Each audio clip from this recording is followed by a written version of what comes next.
Bienvenidos al tercer tema de la cuarta clase del curso de inspectores en su módulo 4. En esta ocasión vamos a hablar un poco sobre lo que es las alternativas de estabilización de taludes que tenemos para proyectos de carreteras. Las obras civiles, los desarrollos urbanos y las explotaciones mineras a cielo abierto son actividades que intervienen en las formas del terreno. En muchas ocasiones es necesario modificar el mismo para estabilizarlas, para construir estructuras hidráulicas, carreteras y edificaciones.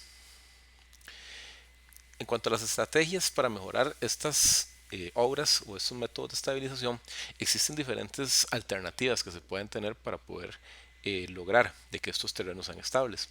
La primera alternativa es pues evitar el problema, como le dice esta tabla.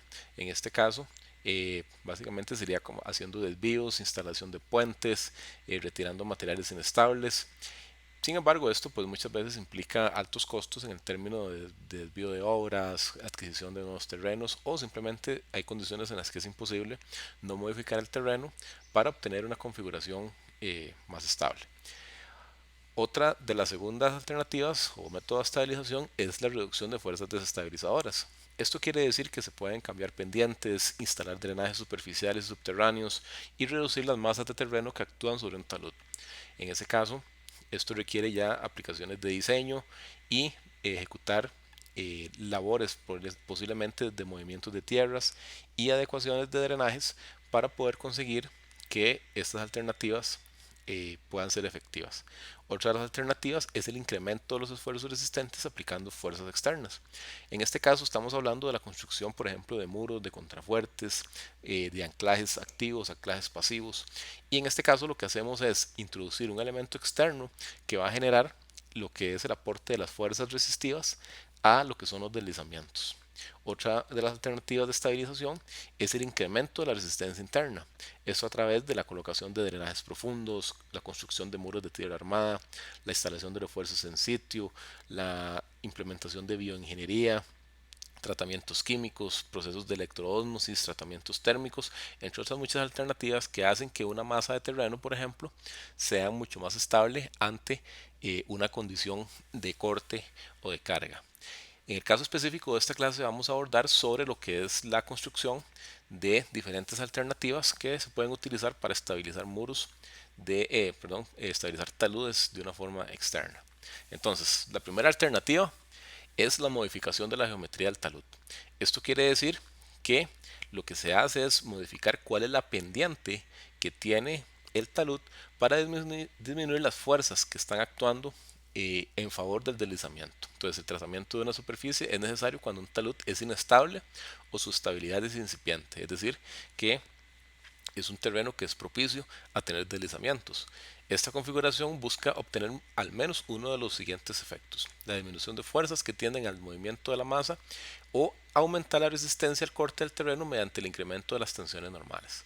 Entonces lo que hacemos mediante la modificación de la geometría del talud es dar una configuración que favorezca lo que es la estabilidad de la masa de tierra antes de eh, aplicar medidas externas de reforzamiento como la que vemos en la figura, que es el caso de un muro, ¿verdad?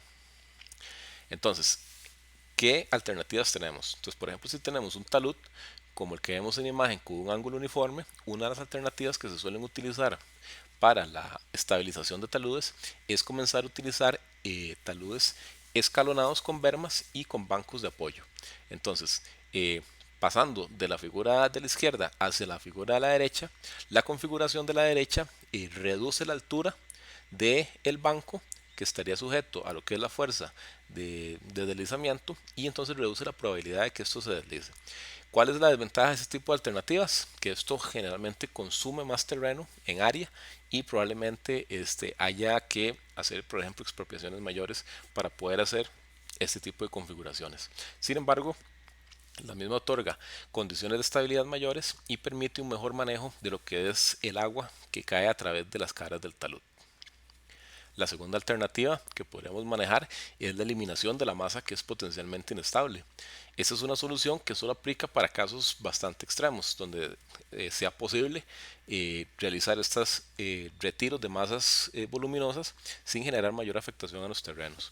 Y consiste en retirar toda la masa incorporada en la inestabilidad con el fin de evitar su movilización. Para lograrlo se debe comprobar que la nueva configuración del talud no sea inestable. En este caso, vemos en la figura lo que es la utilización de una masa, el retiro precisamente de una masa que es potencialmente inestable.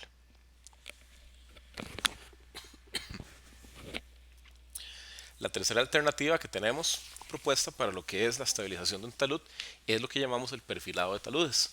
La finalidad de este perfilado es configurar un talud de corte o de un terraplén para adaptarlo a las pendientes y alturas que lo hacen inestable.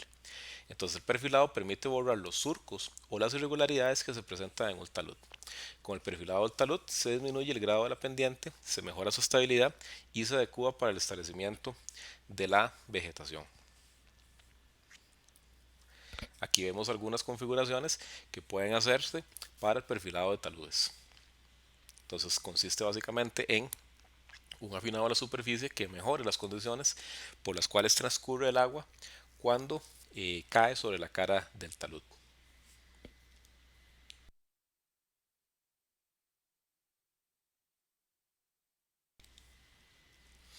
La cuarta alternativa es la construcción de tacones de tierra o escollera.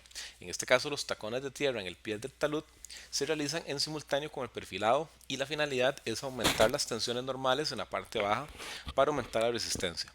El incremento depende del ángulo de rozamiento interno de la parte inferior de la superficie de falla. El tacón se puede reemplazar por una escollera que cumple la función de estabilización y es el elemento además filtrante. Entonces aquí vemos ejemplos de lo que son tacones, digamos, básicamente son construcciones que se hacen en los pies de los taludes que lo que hacen es brindar un apoyo adicional al pie del talud para evitar lo que es la continuación de la superficie de falla que vemos en la imagen de la izquierda. Entonces al cortarse o al darse un apoyo adicional en esta zona de falla es que se le brinda mayores condiciones de soporte a lo que es el talud como un todo. La quinta alternativa, que también se utiliza con mucha frecuencia, es utilizar una secuencia de bermas y taludes. En este caso, las bermas cumplen una función estabilizadora del talud, pues facilitan el proceso constructivo y las labores de mantenimiento del tratamiento. Retienen la caída de fragmentos de roca y se pueden disponer de las estructuras hidráulicas. Entonces, como vemos en el caso de esta berma que se ve en la imagen, precisamente al final de la berma o en el extremo de la berma se puede construir una cuneta o una contracuneta que facilita lo que es el transporte de aguas hacia las estructuras de drenaje principales. Este sistema es muy utilizado para impermeabilizar laderas de pendientes fuertes y a la vez permite el ordenamiento de las aguas superficiales y subterráneas de las zonas tratadas. Entonces aquí vemos diferentes configuraciones, algunas extremas como la del caso de la izquierda donde es un sistema de berma sucesivo y el caso de la derecha que es un caso más típico de carretera donde tenemos que para bajar una cantidad importante lo que es la pendiente de un terreno se utiliza un sistema de bermas que nos permiten además canalizar de una forma más efectiva y con menos peligro de que se generen daños el agua que transcurre superficialmente. Otra de las alternativas que existen para lo que es la estabilización de taludes es el manejo en drenajes superficiales. Entonces las medidas de drenaje superficial tienen varias finalidades. Primero es evitar que las aguas de escorrentía lleguen a un talud o área tratada y que se puedan infiltrar directamente a través de las grietas. Entonces, el asunto con el agua que transcurre libremente por las superficies es que tienen un efecto erosivo y además tienden a saturar lo que son las masas de tierra. Entonces esto hace que ellas tengan un peso mayor y las hace más inestables. Entonces, las medidas de drenaje superficial lo que hacen es facilitar la evacuación de esas aguas para que no generen erosión y para que no generen mayor peso en los taludes. Segunda condición es que controlan los efectos de la erosión hídrica de las aguas de escorrentía, como decía hace un momento, y controlan los procesos de erosión fluvial en quebradas y ríos o en vaguadas por donde se conducen aguas de un tratamiento, una vía o un área urbana.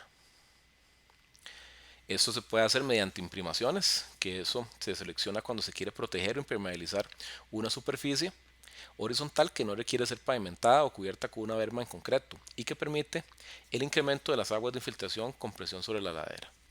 Otra alternativa es la implementación de pavimentos que se consideran estructuras encargadas de impermeabilizar áreas de tráfico vehicular o peatonal.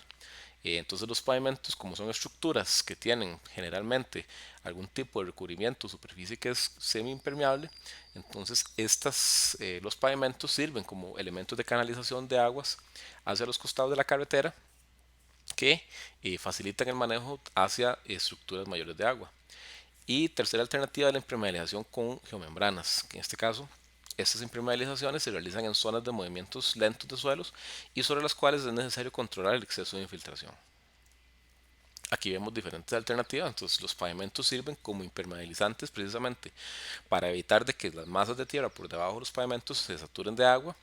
Podemos utilizar imprimaciones con mezclas con asfalto, digamos, utilizando sellados de sellos asfálticos, y también podemos utilizar impermeabilizaciones con geomembranas como la que vemos en la imagen inferior de la izquierda.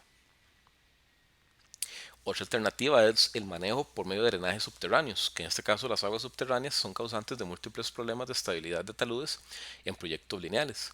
Dentro de las labores de control de la erosión se hace necesario ejercer un control sobre el incremento de las presiones intersticiales en un talud o ladera, o sobre la fluctuación del nivel freático en zonas inestables. Las trincheras filtrantes se utilizan para controlar las aguas freáticas de grandes movimientos de masa. Entonces, a nivel de agua subterránea existen diferentes alternativas que se pueden implementar para el manejo de estas aguas y que no se dé la saturación de los taludes. Una es la utilización de drenajes en zanja, que en este caso son lechos filtrantes establecidos en excavaciones de tipo zanja. Entonces, dependiendo de las condiciones de humedad del terreno a proteger y de los caudales de agua, se pueden instalar con tubería o sin tuberías. Tenemos también la opción de utilizar trincheras filtrantes, que son estructuras para establecer un camino preferencial del agua en zonas de bajo nivel freático. Son trincheras y drenes utilizados para provocar un abatimiento de las presiones intersticiales, y permitir así un incremento de las presiones efectivas. Otra opción que se pueden utilizar son los drenajes horizontales. En este caso son perforaciones subhorizontales ejecutadas en frente, digamos, de lo que es la cara del talud o en sitios inferiores de las laderas y taludes. Se ven revestidos con tuberías perforadas o especiales y se utilizan para generar abatimiento de las presiones. Y finalmente podemos utilizar también lo que llaman las gateras o lloraderos en muros y pisos, que gran parte, en este caso, de las cargas que soportan los muros de contención se deben al cuerpo de agua que se almacena detrás de los mismos. Entonces, por ello siempre se debe colocar un filtro en la parte posterior, digamos, de lo que es el talud, y otro sistema de alivio de presión adicional que son las gateras o los lloraderos.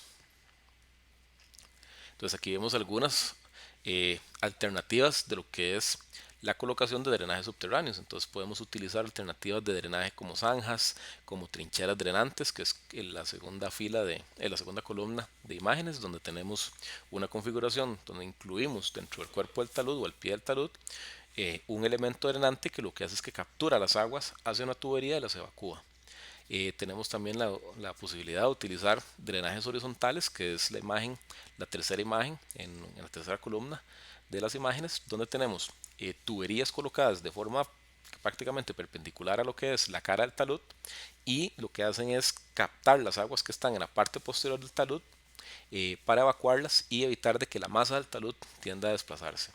Y otra opción que es muy similar a lo que son las trincheras drenantes son los filtros drenantes, que estos filtros se suelen utilizar principalmente en lo que es la cara posterior de lo que son construcciones con muros, llámese de gaviones o muros en concreto. Entonces todas estas son opciones que se pueden utilizar de manera adecuada para lo que es la evacuación de aguas que pueden saturar lo que es un talud. Otra de las alternativas, que es de las que estamos más acostumbrados a ver en la aplicación, en la práctica, es la utilización de estructuras de contención. Entonces, por ejemplo, podemos utilizar muros en concreto ciclopio. Entonces, los muros de gravedad en concreto ciclopio tienen diferentes usos, como muros de contención, como diques para corrección de cauces, como bastiones de puentes o como paredes dentro de una canalización. La mezcla ideal para obtener un buen concreto ciclopio es una relación de un 70% de concreto simple y un 30% de piedra bruta. En este caso, la piedra que se recomienda es una piedra de un tamaño máximo de unos 15 centímetros de diámetro. Otra alternativa que es muy ampliamente utilizada en el país es la utilización de muros en gaviones, que son estructuras a base de gaviones en piedra, las cuales constan de canastas rectangulares de alambre galvanizado rellenas de piedra para estabilizar escarpes y taludes viales. El relleno de las canastas consiste en fragmentos de rocas o cantos rodados, sanos, resistentes y durables, que deben cumplir los mismos requisitos que la piedra para el concreto ciclopio. Se pueden considerar elementos flexibles de fácil construcción y adaptación a taludes viales con problemas de inestabilidad. Aquí hay una condición bien importante y es la que se señala en el último punto, que es que este tipo de construcciones, o sea, los muros en gaviones, son considerados estructuras flexibles, es decir, que el muro de gaviones va a tender a adoptar la forma del terreno una vez que el terreno comience a deslizar. Entonces, al no ser estructuras rígidas, hay que tener cuidado cuando se colocan gaviones cerca de otras estructuras que no admiten algún tipo de formación. Entonces, por ejemplo, si yo estoy colocando un muro de gaviones para sostener un segmento de carretera, se corre el riesgo de que el muro de gaviones al deformarse genere deformaciones en la carretera. Entonces hay que elegir muy bien la configuración del muro de gaviones para evitar de que el mismo genere daños en lo que es la estructura de pavimento. Aquí tenemos algunas imágenes de lo que es la construcción en gaviones. Ya creo que todos hemos visto alguna vez cómo se realizan estas actividades. Es una actividad secuencial que requiere relativamente poca expertise, digamos, por parte de los trabajadores y se puede adaptar a muchísimas condiciones. De ahí, pues, su popularidad, digamos, en el país como estructura de contención. Otra alternativa es la utilización de muros en concreto reforzado, que en este caso son estructuras utilizadas para estabilizar cortes y rellenos en espacios reducidos, donde no se aceptan deformaciones del material de relleno. Entonces, a diferencia de los muros de gaviones, estos tipos de muros no van a tener esas deformaciones en el relleno que puedan afectar el pavimento u otras construcciones. Estas estructuras ocupan espacios reducidos de concreto y utilizan los materiales de relleno como elementos que contribuyen a la estabilidad.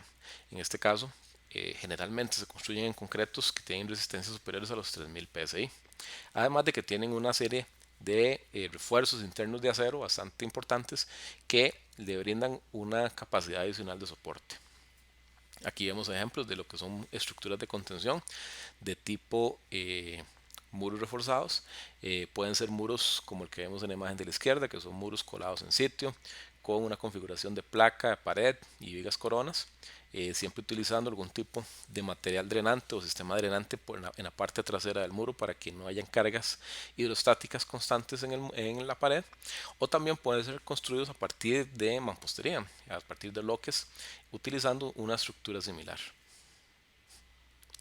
Tenemos también otra opción que son los muros de tierra reforzada.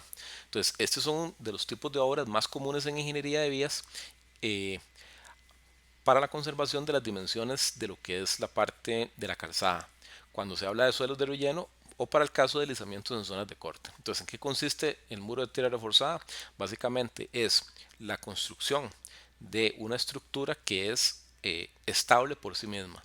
Es decir, ustedes ven, como se ve en la imagen de la derecha, que se utiliza geotextiles para que la misma masa de terreno en que estamos utilizando como relleno sea estable por sí misma. Es decir, se van haciendo configuraciones de refuerzo horizontal con el geotextil para evitar de que esta masa tienda a deslizar. Entonces, son estructuras que por sí mismas son estables y son ampliamente utilizadas en el mundo de las carreteras.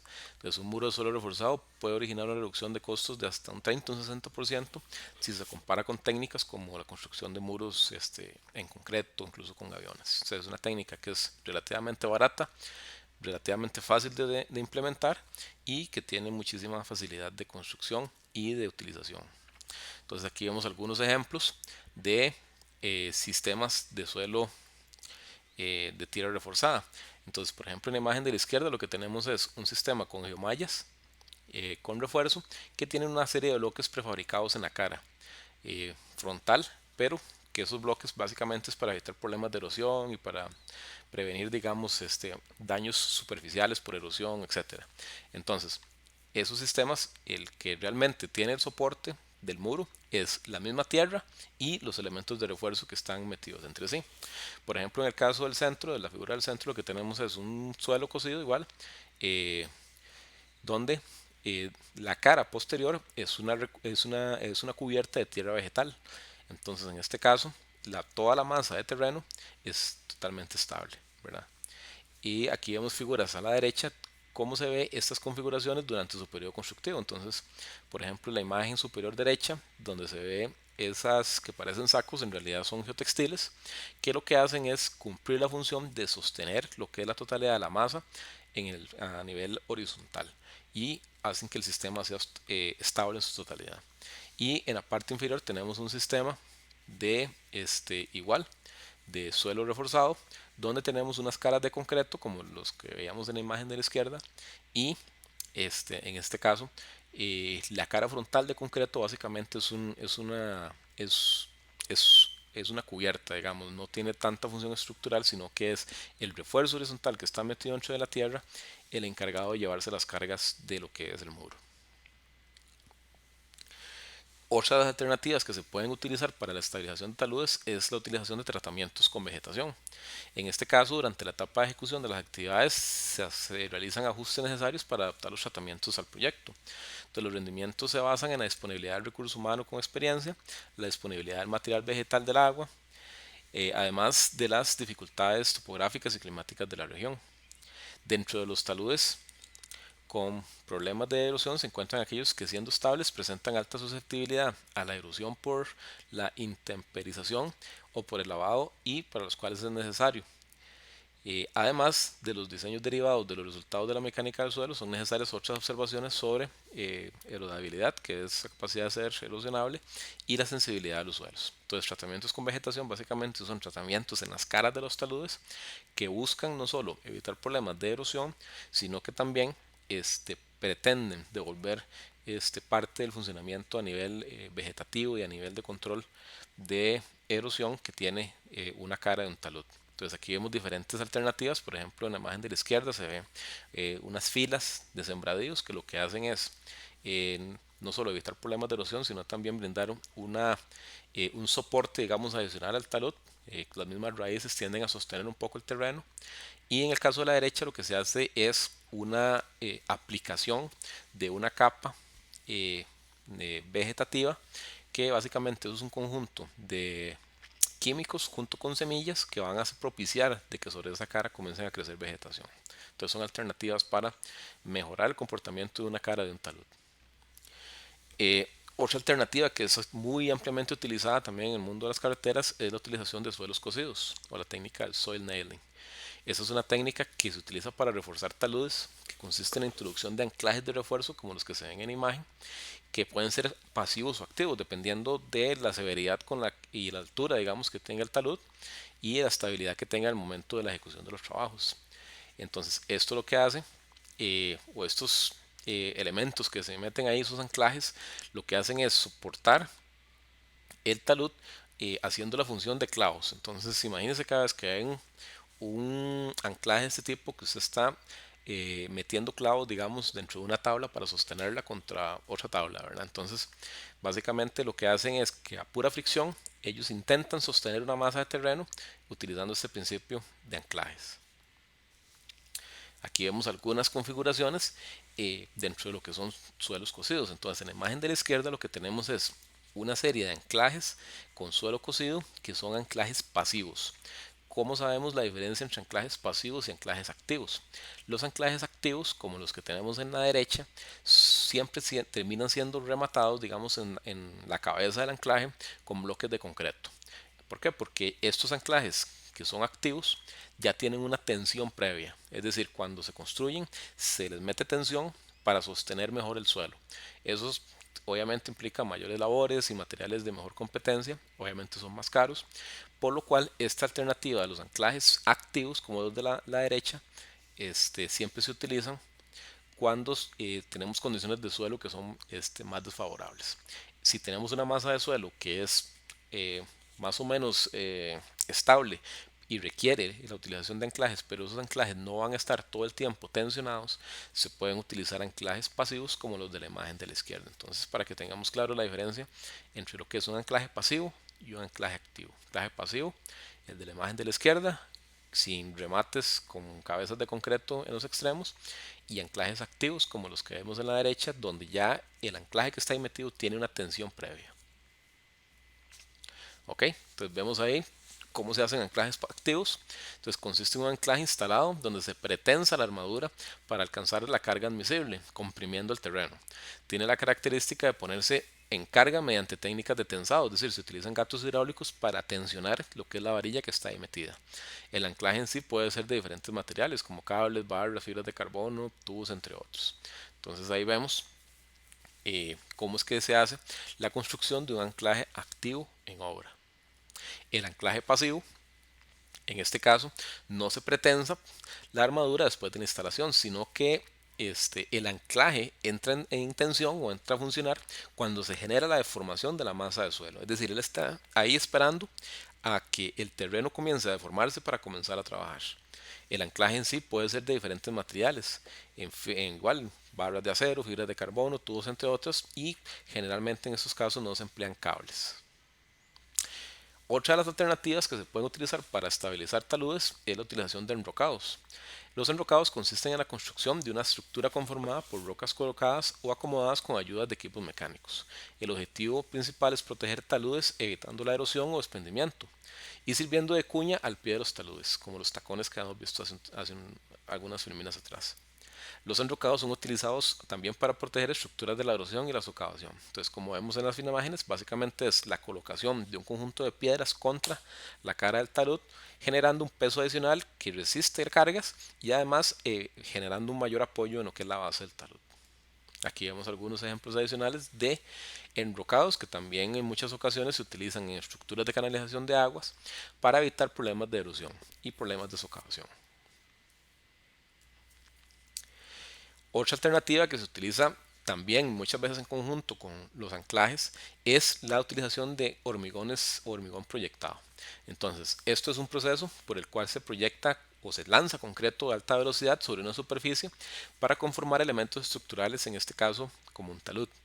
Algunas propiedades importantes del shotcrete, digamos, o del hormigón proyectado, son la consistencia adecuada y la resistencia temprana en su estado fresco. Este es un concreto que es relativamente seco y entonces él permite que la fragua se dé relativamente rápido. ¿Okay? Entonces, esto además tiene una muy buena resistencia a la compresión y tiene una alta durabilidad en su estado endurecido. Esto generalmente se utiliza en conjunto con mallas de refuerzo para sostener lo que es las caras de los taludes. Aquí vemos entonces la aplicación de esta técnica de concreto lanzado, de shotcrete, que lo que se hace es colocar una malla de acero que es la que va a funcionar para resistir los esfuerzos en tensión y luego se hace el disparo, digamos, o el chorreado de este concreto a través de estas mangueras a presión y el concreto, que es relativamente seco, tiende a mantenerse en esta posición. Entonces después propiamente se hace un proceso de afinado, etcétera, pero al final de cuentas el concreto tiene esa capacidad de sostenerse en una pared vertical sin la necesidad de colocar una formaleta. Entonces esto es muy útil para lo que es el sostenimiento de lo que son taludes taludes verticales, perdón. Muy bien, entonces en esta clase hemos visto una serie de técnicas que existen para lo que es la estabilización de taludes, de la mano con lo que son las obras de movimientos de tierras que vimos en las primeras clases de este curso. Les agradezco la atención que han tenido y la paciencia, digamos, que han tenido para seguir este curso de forma virtual y pues quedamos a las órdenes ante cualquier consulta o dudas para lo que van a ser las evaluaciones o el examen o otras actividades que podamos tener. Entonces, con mucho gusto se despide de ustedes, Josué Quesada, en el curso de Inspectores Viales en el módulo 4.